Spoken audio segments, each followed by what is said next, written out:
सब जो भी देख रहे हैं चैनल को और जो सुन रहे हैं और जो नए हैं, जो पहले के हैं, सबको मेरी तरफ से अस्सलाम वालेकुम। और मैं जो है वो GLG गिलानी की तरफ से जो है ना वो ये रिकॉर्डिंग पेश कर रहा हूँ। और इस वीडियो में मैं ही नहीं, मैं सैयद फ़रूक गिलानी, तो इसका हमने अपने चैनल का नाम ही ये रखा है और इसका मकसद भी यही रखा है। तो एज़ यूजुअल हम अपनी रूटीन से नहीं हटेंगे। इंशाल्लाह हम अपनी वीडियो का आगाज़ करेंगे नबी पाक सल्लल्लाहु अलैहि वसल्लम की बारगाह अक़दस में दुरूद पाक पढ़ने से। तो सब लोग जो है मेरे साथ मिलके जो है वो दुरूद पाक का हदिया पेश कर रहे हैं। सल्लल्लाहु अला हबीबिही सय्यदना व मौलाना मुहम्मदिन व आलिही व सहाबिही व बारिक वसल्लम। आज का जो हमारा टॉपिक है ये बड़ा क्रिटिकल है, बहुत मोस्ट इम्पोर्टेंट है पूरी सोसाइटी के लिए, ऑल ओवर द वर्ल्ड। मैं आज आपको बताऊंगा औलाद के बारे में। सबने ये तो सुना है कि लड़का होता है, लड़की होती है, ये हमारी औलाद होती है, लेकिन इसकी किस्में हैं आगे 5 कि औलाद किस किस्म की होती है। राइट हो गया। तो मैं आपको ये बताऊंगा कि औलाद कितनी किस्म की होती है, और फिर उस औलाद से एक ऐसी गलती होती है बहुत बड़ी जो नादनिस्ता हो रही होती है, वो बेचारे जान के नहीं कर रहे होते। जो फर्मा बरदार औलाद है, जो ना फरमान है, वो तो ऐसे है, तो इस कैटेगरी में वो भी आएंगे। तो मैं आज आपको बताऊंगा कि फर्मा बरदार औलाद से एक ऐसी गलती होती है जिससे उसके वालिदैन का दिल टूटता है, वो हर्ट होते हैं और उन्हें पता भी नहीं चल रहा होता, औलाद को पता भी नहीं चल रहा। तो परेशानी की बात होगी ना कि पता भी नहीं है और हम अपने माँ बाप का दिल भी तोड़ बैठते हैं। तो वो भी मैं गलती भी बताऊंगा आपको, लेकिन पहले मैं तो वो डिफाइन कर दूं कि जो मैंने बोला है कि औलाद की जो किस्में हैं वो कितनी हैं, खासकर बेटों की। बेटियां भी खैर उसी कैटेगरी में हैं, लेकिन हमारी सोसाइटी में, चूंकि मैं पाकिस्तान से बिलोंग करता हूँ, तो ज़्यादातर बेटे जो है वो रिस्पॉन्सिबल होते हैं अपने पेरेंट्स को संभालने के। तो वैसे तो माशाल्लाह बेटियां भी बहुत खिदमत गुजार हैं, खिदमत करती हैं, लेकिन मैक्सिमम आपने भी देखा होगा कि बेटे ही उन्हीं की रिस्पॉन्सिबिलिटी हो जाती है। तो औलाद में 5 कैटेगरीज, राइट। पहली कैटेगरी ऐसी औलाद है, पहली कैटेगरी जो वालिदैन के किसी काम या हुक्म को नहीं मानते। वो अपने वालिदैन के एक्सक्यूज मी किसी काम या हुक्म को मानते ही नहीं। वो तो नाखलफ औलाद हो गई और उन्हें तो आग कर देना चाहिए। वो वैसे आग ही हैं जो अपने वालिदैन के किसी ना हुक्म को मानते हैं ना फरमान को मानते हैं। तो ये पहली कैटेगरी है, ऐसी औलाद भी होती। अब आप अपने इर्द गिर्द देखेंगे ऐसे आपको मिलेंगे लोग। और दूसरी कैटेगरी कौन सी है? दूसरी है कि जो काम तो कर देते हैं लेकिन बददिली से करते हैं, यानी दिल से नहीं करते, और कराहत भी यानी तंगी में करते हैं। तो ये भी नाखलफ औलाद की ही एक डेफिनेशन है। उनको अजर नहीं मिलता क्योंकि उन्होंने दिल से नहीं किया और कराहत भी महसूस की, तंगी भी महसूस की। तो ये दूसरी कैटेगरी औलाद की कौन सी होगी? ये वाली। और ये भी बिल्कुल फारग हैं, इनको भी ना इस दुनिया में ना आखिरत में ये अपने आप को फारग समझें। और तीसरी कैटेगरी कौन सी होती है? और ये भी अक्सर आपने देखा होगा कि जो काम तो करते हैं लेकिन बुड़ बुड़ करते रहते हैं। अच्छा कर देते हैं, अच्छा होने भी करना है, अच्छा करता हूं, अभी कौन सी जल्दी है, तो बुड़बुड़ाते रहते हैं और हिचकिचाते रहते हैं। तो इनका भी कोई फायदा नहीं है, ये भी फारग है, ये औलाद भी फारग है। तो ये जो कैटेगरी है ना, ये तो गुनाह में भी आती है। देखें, ये जब बकवास करती है, मैं इसको अपने आप पे लगा लेता हूँ कि अगर खुदा न खास्ता मैं ऐसा करूंगा तो बकवास ही कर रहा हूँ ना फिर अपने वालिदैन के साथ। तो जो भी ये करेगा तो वो तो गुनाह ही हासिल करेगा। तो ये देखें, पहली 3 कैटेगरीज तो नाखलफ औलाद की होगी। तो वो जो मैंने बात की थी कि फर्मा बरदार औलाद से भी कैसी मिस्टेक होती है, कैसी गलती होती है जो उनको पता नहीं चलता बेचारों को, लेकिन वो कर बैठते हैं। और जब मैं आपको बताऊंगा ना तो आप भी हैरान हो जाएंगे। आप में से जो शादीशुदा हैं, जिनके पेरेंट्स हैं माशाल्लाह जिंदा से, वो ये गलती कर रहे होंगे। और उस गलती में मैं भी शामिल रहा हूँ काफ़ी देर। मैं अपने आप को उससे मुबर्रा नहीं समझता। जब मुझे अल्लाह ताला ने नबी पाक सल्लल्लाहु अलैहि वसल्लम के सदके से वो शऊर दिया, मुझे समझ आई, तो तब मैंने सोचा कि वो ये तो बड़ा मसला है, हमने तो कभी इस पॉइंट को सोचा ही नहीं। तो फिर मैंने सोचा कि मैं ये चीज मैं आप लोगों तक भी पहुंचाऊं इस कैमरे के जरिए से, ताकि ऑल ओवर द वर्ल्ड भी मेरे जैसे कोई ऐसे होंगे जो इस तरह कर बैठते होंगे। तो चौथी कैटेगरी कौन सी होगी है? जो काम खुश दिली से करते हैं,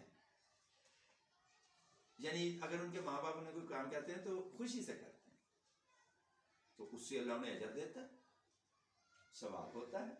आखिरत में जब हम जाएंगे तो अजर होगा। ये भी मैं आपको एक वीडियो में बताऊंगा कि इंसान के कितने सर्कल हैं, हम कहाँ थे, कहाँ आए, कहाँ जाना है। कुछ लोगों का ईमान और अकीदा है ना, वो कहते हैं कि बस हम मर गए तो मिट्टी हो गए, फिर इसके बाद क्या होगा। बहुत से मजहब ऐसे हैं जो ये इस चीज़ का प्रचार करते हैं, लेकिन हम तो अल्हम्दुलिल्लाह मुस्लिम्स हैं, तो मुसलमानों का तो अकीदा है कि हम जो यहाँ करेंगे वो आगे जाके भरेंगे। और ये एक कॉमन सेंस की भी बात है। अगर आप दुनिया के किसी फील्ड में भी हैं, अगर आप कोई काम करते हैं तो उसका इम्तिहान तो होगा। तो यार ये कैसे मुमकिन है कि अल्लाह ताला ने हमें भेजा है इस दुनिया में, हम इतना काम करें, इतने सालों जिंदगी गुजारें और उसका कोई इम्तिहान ही ना हो? तो इम्तिहान तो होगा। तो चौथी कैटेगरी के वो लोग हैं जो बड़ी खुश दिली से ये काम करते हैं, तो अल्लाह ताला उन्हें अजर व सवाब भी देंगे सब। अच्छा जी, अब आगे पांचवी कैटेगरी जो सबसे इंपॉर्टेंट है, और इसके बाद में अभी आपको बताने लगा हूं कि मिस्टेक होती क्या है। पांचवी कैटेगरी वो है उस औलाद की है जो वालिदैन की जरूरतें उनके कहने से पहले पूरी कर देते। यानी अगर वो समझते हैं कि मेरे वालदा को ठंडे पानी की जरूरत है, तो वो घर में फ्रिज ले आएंगे उनके कहने के बगैर। अगर वो ये समझेंगे कि मेरे वालिद साहब ज़ईफ हो गए हैं, इनसे नहीं चला जा रहा, तो वो स्टिक ले आएंगे उनके कहने के बगैर ही। ये खुशबख्त औलाद है। अल्लाह हर किसी को इस तरह की औलाद से सरफराज करे, मेरी तो दुआ है, और हमें भी अल्लाह इस कैटेगरी में डाले। तो ये खुशबख्त औलाद है, ये इसको अजर भी है, इसको सवाब भी है, इसके दर्जे भी हैं, इसकी मगफरत भी है। लेकिन अब जो गलती ये औलाद करती है, या चौथी और पांचवी कैटेगरी फर्मा औलाद क्या करती है, आपने देखा होगा अक्सर कि जिसके साथ वालिदैन रह रहे होते हैं तो वो आम फहम जुबान में ये कहता है कि यार मेरे वालिद साहब मेरे नाल रह रहे हैं, या मेरी वालदा जो मैं छोटे भाई के साथ रह रही है। ये एक आम जुमला हम बोलते हैं। या अगर कोई दूसरा पूछे हाँ जी की हाल है वालिद साहब का, तो कहते हैं यार माशाल्लाह वो मेरे छोटे भाई के साथ रहते हैं लेकिन ठीक ठाक है। तो ये देखो, ये हम कहते हैं और हमने कभी इस पर गौर नहीं किया। जब हम ये जुमला अदा करते हैं तो असल में हमने अपने वालिदैन का वही घर जो उन्होंने हमें दिया था उससे हम उन्हें बेदखल कर रहे हैं। जब हम कह रहे हैं वो मेरे साथ रहते हैं, तो गौर करो जरा, इसका मतलब उनका तो घर खत्म हो गया ना। तो यार ये तो बड़ी सोचने की बात है। हमने उनका दिल दुखा दिया ना। वो बेशक ज़ईफ होते हैं, हमें नहीं कहते, वो कहते हैं ये मेरे पुत्र का घर है, ये मेरे बेटे का घर है, मेरी बेटी का घर है, लेकिन हमने तो उनको ये कहा कि वो हमारे साथ रहते हैं, तो इसका मतलब उनका घर नहीं होगा तो वो हमारे साथ रह रहे हैं। तो ये गलती आपने नहीं दोहरानी।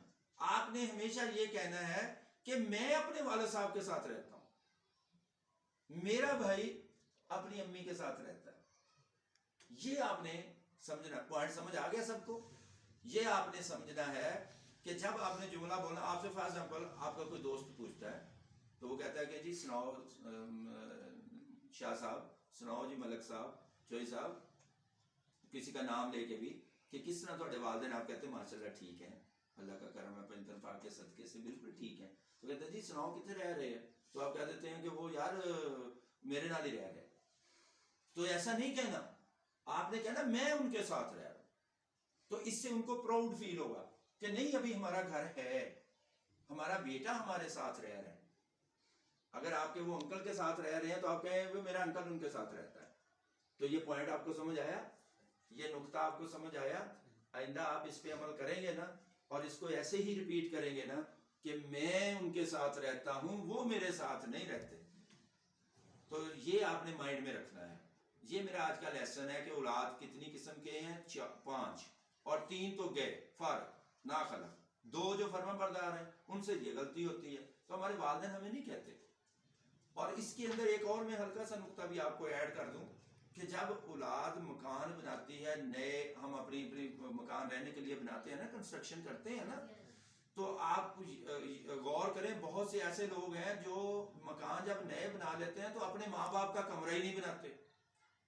तो जब आप अपने मकान नए बनाएं, अल्लाह आपको तौफीक दे, तो सबसे पहले अपने माँ बाप जिनके जिंदा हैं उनको लेके जाएं और कहें जी आप अपने रहने का कमरा पसंद करें, जो आपको रूम अच्छा लगता है वो पसंद करें, बाकी में हम रह लेंगे जितने भी हम बहन भाई हैं। तो ये आपने बातें याद रखनी है कि फर्माबरदार बेटे जो गलती करते हैं, ये नहीं कहना कि वो मेरे साथ रह रहे, मेरे अब्बू मेरे ना रह रहे, ये कहना मैं अपने अब्बू के साथ रह रहा। तो इससे उनको प्राउड फील होगा कि नहीं अभी मेरा घर है। हम तो यार जीते जीते उनको उनके घर से बेदखल कर देते हैं और अपनी नादनिस्तगी में जानबूझ के नहीं, क्योंकि हमारे मुआशरे में ये काम रूटीन चल गई। और दूसरा, जब आप मकान बनाएं, नई तमीर करें, तो सबसे पहले अपनी अम्मी जिंदा है, अब्बू जिंदा है, अगर दोनों माशाल्लाह से जिंदा है तो उनको लेके जाएं और कहें जी आप अपना पसंद करें, आपने इनमें से कौन सा कमरा लेना है, कहाँ पे रहना पसंद करेंगे, बाकी में हम सब रहेंगे। तो थैंक यू वेरी मच, बहुत शुक्रिया कि ये जो औलाद के मामले में मेरे पास कुछ था, ये इस तरह की चीज़ें, तो मैंने सोचा कि कैमरे के ज़रिए पूरी दुनिया में ये दी जाएँ। तो मैं उम्मीद करता हूँ इंशाल्लाह इन बातों से भी आप जो है ना वो कोई सबक हासिल करेंगे और कुछ अच्छा काम कर लेंगे और कोशिश करेंगे कि अब हम अपने इस जुमले को बदलेंगे कि वालिदैन मेरे साथ नहीं रहते बल्कि मैं वालिदैन के साथ रहता हूँ। और अगर मकान नया बनाएंगे तो सबसे पहले उनको कहेंगे कि आके पसंद करें जी, जहाँ आपने रहना है, जो आपका दिल कर रहा है, तो इससे वो प्राउड फील करेंगे। जब वालिदैन खुश हो जाएंगे तो अल्लाह नबी पाक सल्लल्लाहु अलैहि वसल्लम के सदक़े से नबी पाक सल्लल्लाहु अलैहि वसल्लम और अल्लाह ताला खुश हो जाएंगे। ठीक है जी, थैंक यू, अस्सलाम वालेकुम।